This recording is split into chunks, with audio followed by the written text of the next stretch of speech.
Don't let YouTube decide what information you get. That's your choice. YouTube is deleting our videos and cuts you off from a source of honest reporting. Make sure you don't lose access to NTD's news content, and take a quick moment to subscribe to our newsletter so no matter what happens here, you'll keep your access to a trustworthy news source. Thousands of illegal immigrants, along with their encampments, are being cleared from under the bridge in Del Rio. But where exactly are they all going, and how many are being released into the U.S.? One organization says they've had about 1,000 dropped off to them in the last 3 days. NTD's Grace Coulter has the story.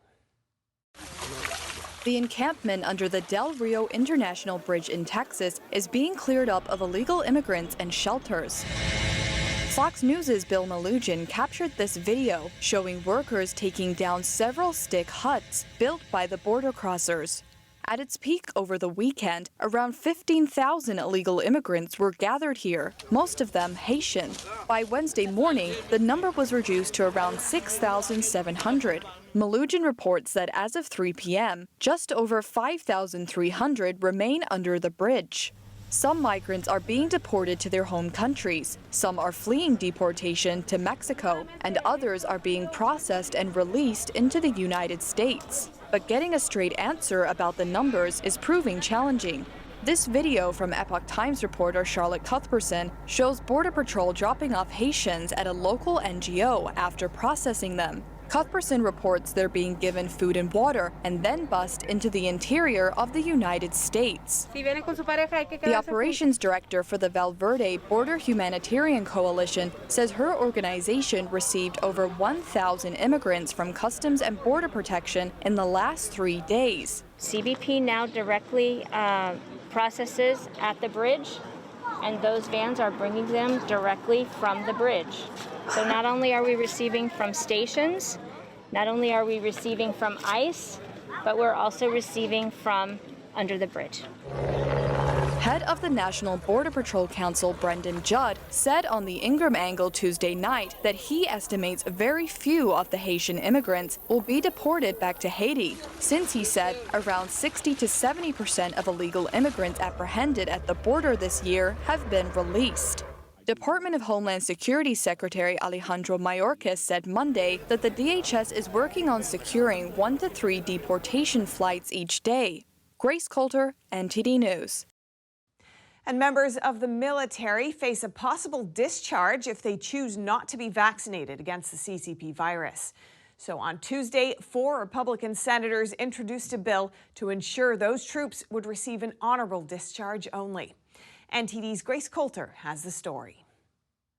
Republican Senators Roger Marshall, Tommy Tuberville, James Lackford, and Ted Cruz introduced the COVID-19 Vaccine Dishonorable Discharge Prevention Act on Tuesday. The bill would ensure that service members who are discharged for choosing not to get the COVID-19 vaccine would receive an honorable discharge only. Although it doesn't stop unvaccinated troops from being discharged, it does soften the blow. The bill states any discharge other than honorable denotes a dereliction of duty or a failure to serve the U.S. and its people. In addition, some discharge statuses such as bad conduct or dishonorable discharges would cause a service member to lose a slew of rights, benefits, and honors. The proposed legislation comes after the Pentagon implemented a vaccine mandate in August. Service members may apply for religious and medical exemptions. Several military branches have set deadlines for vaccination. If troops fail to comply, they could be punished by relief of duties or discharge. Senator Marshall, who led in introducing the bill, said in a statement, "American heroes should not be treated as felons because of their personal medical choices." The bill comes amid concerns that the military's vaccine mandate could result in a number of troops leaving the service. Grace Coulter, NTD News. And in South Carolina, no one can move a Confederate monument or change the historical name of a street or building without lawmakers' permission. South Carolina passed this Heritage Act in 2000, and the state Supreme Court ruled that the act is legal. The act prevented local governments from removing Confederate statues following the death of George Floyd last year. Lithuania's cybersecurity report warns of Chinese cell phone Xiaomi censorship. and a similar flaw found in Huawei. The country's national defense says don't buy those Chinese phones. NTD's Tiffany Meyer has more. Central European country Lithuania is going a step further to counter China's authoritarian regime. The country's defense ministry recommended that consumers avoid buying Chinese mobile phones. And to those who already own them, the minister says throw them away. That's after a government report found the devices had built-in censorship capabilities. Lithuania's state-run cybersecurity body said on Tuesday, flagship phones sold in Europe by China's smartphone giant Xiaomi can censor terms such as Free Tibet, Long Live Taiwan Independence, and Democracy Movement. The report says this capability in a certain Xiaomi model had been turned off for the European Union region, but that it could be turned on remotely at any time. The National Cyber Center says they found the same security flaw in a Huawei phone. However, Huawei's representative denies the accusation. The center's report says Xiaomi's censor list currently includes 449 terms in Chinese and is continuously updated. U.S. regulators are reviewing video conferencing company Zoom's purchase of an American company, citing national security concerns over the company's ties to China. That's according to a letter posted on the Federal Communications Commission, or FCC's website.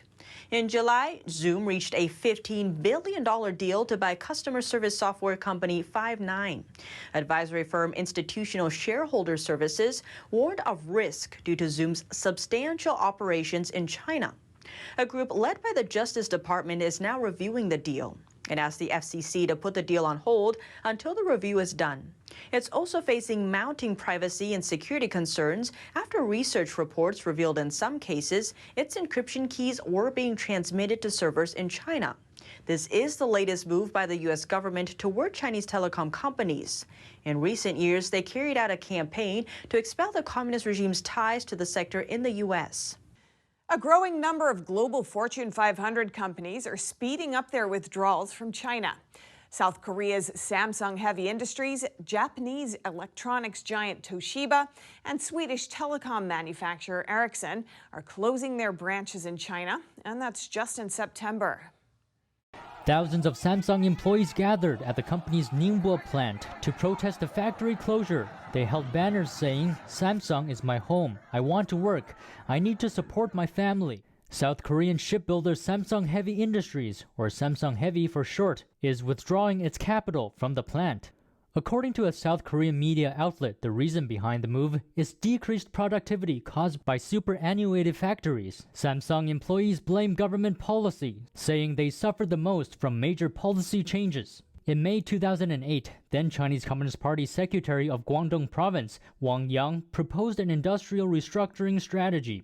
He dubbed it "Vacate the Cage and Replace the Bird," meaning to relocate or eliminate certain industries in the region and replace or upgrade others. A document said Ningbo city authorities signed an agreement to reclaim about over 470 hectares of land owned by Samsung Heavy Industries.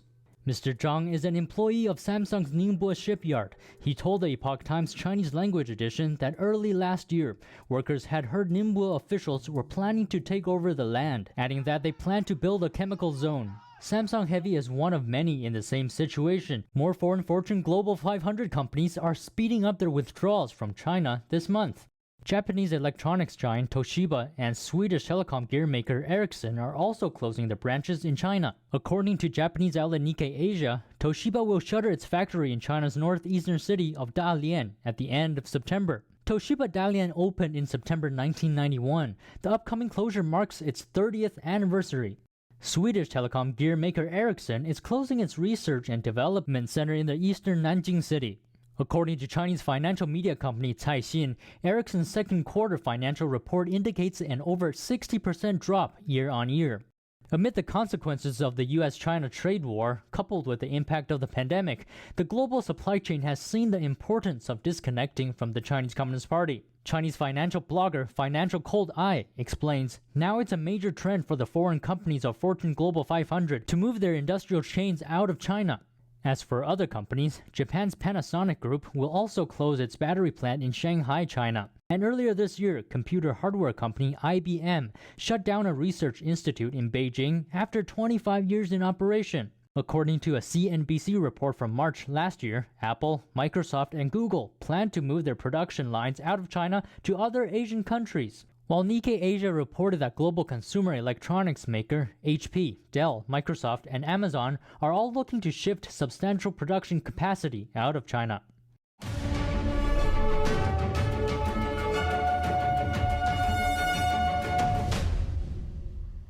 Thanks for watching us on YouTube. Don't forget to catch all of our programs on TV. NTD Evening News is on every weekday at 6:30 p.m. Find your local NTD channel at ntd.com/TV.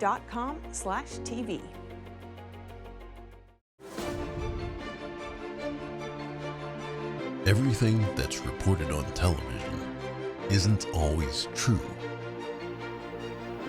but it should be. NTD, the power of truth.